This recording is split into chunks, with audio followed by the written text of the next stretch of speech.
Al anochecer de aquel día, el primero de la semana, estaban los discípulos en una casa con las puertas cerradas por miedo a los judíos. En esto entró Jesús, se puso en medio y les dijo: «Paz a vosotros». Y diciendo esto, les enseñó las manos y el costado. Y los discípulos se llenaron de alegría al ver al Señor Jesús. Entonces él repitió: «Paz a vosotros. Como el Padre me ha enviado, así también os envío yo». Y dicho esto, sopló sobre ellos y les dijo: «Recibid el Espíritu Santo. A quienes les perdonéis los pecados les quedan perdonados, a quienes se los retengáis les quedan retenidos». Tomás, uno de los 12, llamado el mellizo, no estaba con ellos cuando vino Jesús.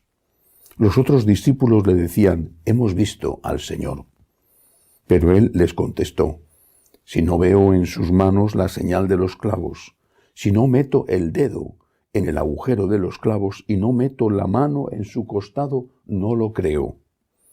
A los 8 días estaban otra vez dentro los discípulos y Tomás con ellos. Llegó Jesús, estando cerradas las puertas, se puso en medio y dijo: «Paz a vosotros». Luego dijo a Tomás: «Trae tu dedo, aquí tienes mis manos. Trae tu mano y métela en mi costado, y no seas incrédulo, sino creyente». Contestó Tomás: «Señor mío y Dios mío».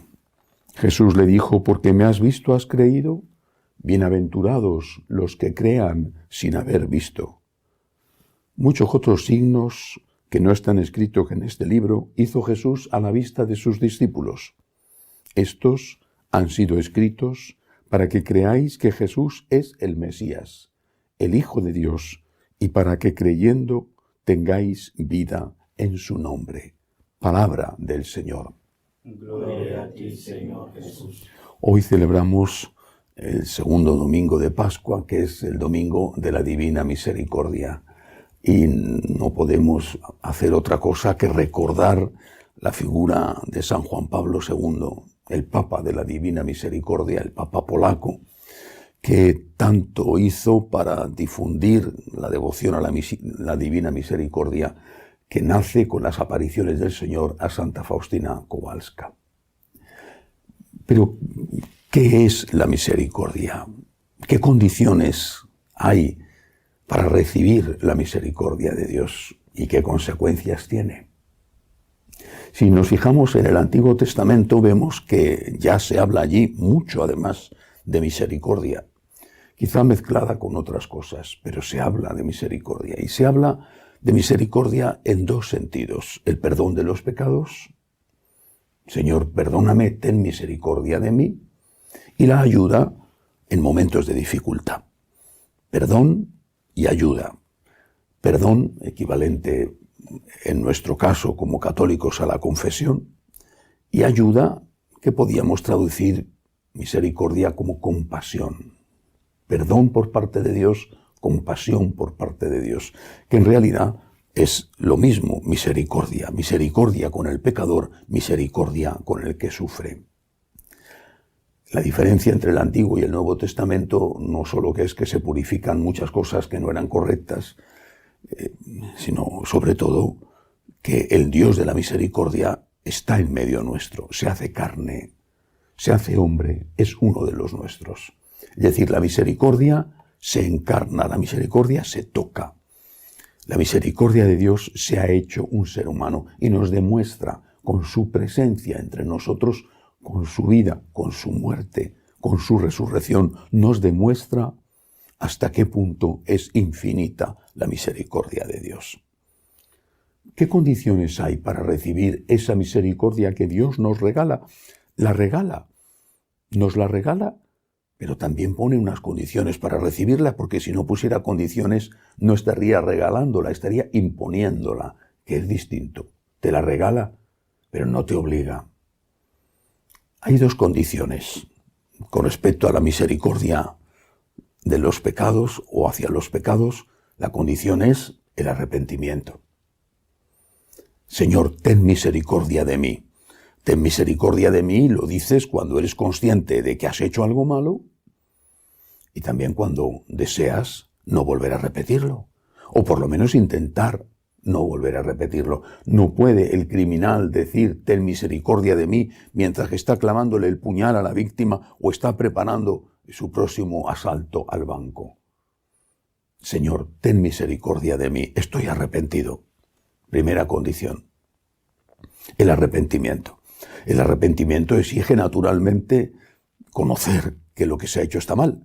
Si no sabemos que lo que se ha hecho está mal, porque nadie nos lo ha dicho, porque no nos han educado, ¿cómo vamos a arrepentirnos? Y si no nos arrepentimos, ¿cómo vamos a cambiar? Si no nos arrepentimos, ¿cómo vamos a recibir el perdón de Dios? Por eso, el arrepentimiento va a nacer de la formación. Tienes que tener formación, saber distinguir el bien del mal, tener dolor de corazón, querer cambiar. Y entonces, con humildad, le pides a Dios su perdón, su misericordia, y Él te la da siempre. Por grande que sean nuestros pecados, y ya lo dice el Antiguo Testamento, aunque sean rojos como la grana, como lana blanca quedarán. Luego está la otra misericordia, la misericordia hacia nuestros problemas, hacia nuestros sufrimientos. Es muy interesante que las apariciones del Señor a Santa Faustina tengan lugar justo los años antes de que empezara la Segunda Guerra Mundial, que comenzó, como es sabido, con la invasión de Polonia por parte de la Unión Soviética y de la Alemania nazi. Se habla de la invasión de Polonia por los alemanes, pero no se dice que los que eran feroces enemigos, los nazis y los comunistas, se habían puesto de acuerdo y habían firmado un pacto para repartirse Polonia, y que mientras entraban los nazis por el oeste, por el este estaban entrando los soviéticos. En ese contexto, para un Dios que lo sabe todo, quiso preparar a este pueblo extraordinario, que es el pueblo polaco. Le quiso preparar Dios. Él sabía, porque Dios lo ve todo y sabe que para él todo es presente. Él sabía que allí tenía que nacer San Juan Pablo II, precisamente en aquellos años en que empieza la Segunda Guerra Mundial, en aquellos años en que él está manifestándose a Santa Faustina.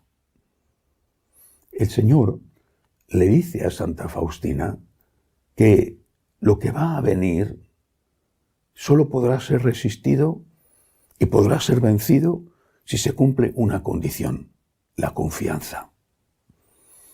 Es extraño que pida eso. Es extraño porque lo normal sería decir, te voy a quitar los problemas. Y sin embargo le pide confianza. Si tienes confianza, vencerás. Y por eso la respuesta, cuando decimos divina misericordia, la respuesta es, en vos confío, en ti confío. La misma respuesta que las apariciones a Santa Margarita María de Alacoque en Parelemonial sobre del Sagrado Corazón. Sagrado Corazón de Jesús, en vos confío. Divina misericordia, en ti confío. Por eso, para recibir la misericordia de Dios de nuestros pecados, tenemos que tener arrepentimiento. Para recibir la misericordia de Dios ante nuestros problemas, tenemos que tener confianza. Confianza. Aceptar la divina voluntad. Aceptar no entender. Confianza en que nosotros no sabemos por qué, pero Dios sí que lo sabe, y que Dios sacará un bien incluso del mal, incluso de ese mal que quisiéramos que pasara porque nos está haciendo tanto daño. Confianza. Y Dios tendrá misericordia. Confía y vencerás. Y esas son precisamente las consecuencias de la misericordia. 3 consecuencias. Primero, la resistencia. La resistencia. La persona que confía en Dios es una persona que aguanta. A veces caerá, tendrá sus días, sus momentos, porque es un ser humano, porque los nervios te juegan malas pasadas, por muchas cosas, pero aguantas. Te levantas otra vez, pides perdón, sigues luchando, no te rindes, porque confías en Dios. Yo no entiendo, Señor, pero yo soy un soldado. El general no tiene que dar explicaciones al soldado sobre las maniobras que está ordenando en el campo de batalla. Señor, yo me fío de ti, como la Santísima Virgen se fió de ti. Aquí estoy, Señor, para hacer tu voluntad. Hay que aguantar, hay que resistir. Segunda consecuencia, es una palabra que se está usando últimamente con motivo de la pandemia, la resiliencia, una palabra rara en nuestro idioma, resiliencia, que es más que resistencia, es la capacidad de levantarse de nuevo. Resistir y levantarte. Aguantar y levantarte y no rendirte. Volver a empezar. Eso fue lo que hizo el pueblo polaco. Aguantó desde el año 39, en que empezó la invasión por soviéticos y por nazis, hasta el año 89, en que cae el muro de Berlín y empieza la libertad en las dictaduras que había en aquella Europa sometida al comunismo. 50 años. 50 años de aguantar, porque se fiaban de Dios. Les había preparado Dios con las apariciones a Santa Faustina. Aguanta, aguanta, resiste, aguanta y levántate. Todos los días, aguanta y levántate. ¿Cuál es la tercera consecuencia de esta fe en la misericordia divina? Lo dice el Evangelio de hoy, es muy importante. El Evangelio de hoy es la aparición, una más, del Señor resucitado, en este caso una aparición doble, porque tuvo lugar con una semana de diferencia entre la primera y la segunda.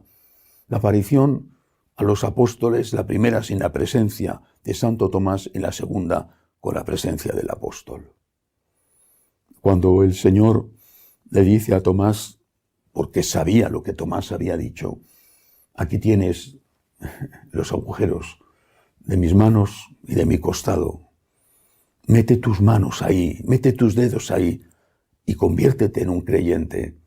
Santo Tomás cae de rodillas y por primera vez un apóstol, antes lo había dicho San Dimas en la cruz, el buen ladrón, pero ahora por primera vez un apóstol confiesa explícitamente la divinidad de Cristo. Ve al resucitado, toca al resucitado y proclama Señor mío y Dios mío. Por primera vez ya no le llaman Mesías, ya no le llaman el Hijo de Dios o el Hijo del Hombre, sino abiertamente, claramente Dios, Señor mío y Dios mío. Bueno, pues esta es la tercera consecuencia de creer en la misericordia divina. Resistes, te levantas y eres testigo. Porque tus heridas las ven, más o menos, según estén cerca de ti o te conozcan. Ven tus heridas por la muerte de un hijo. Ven tus heridas ante un problema económico.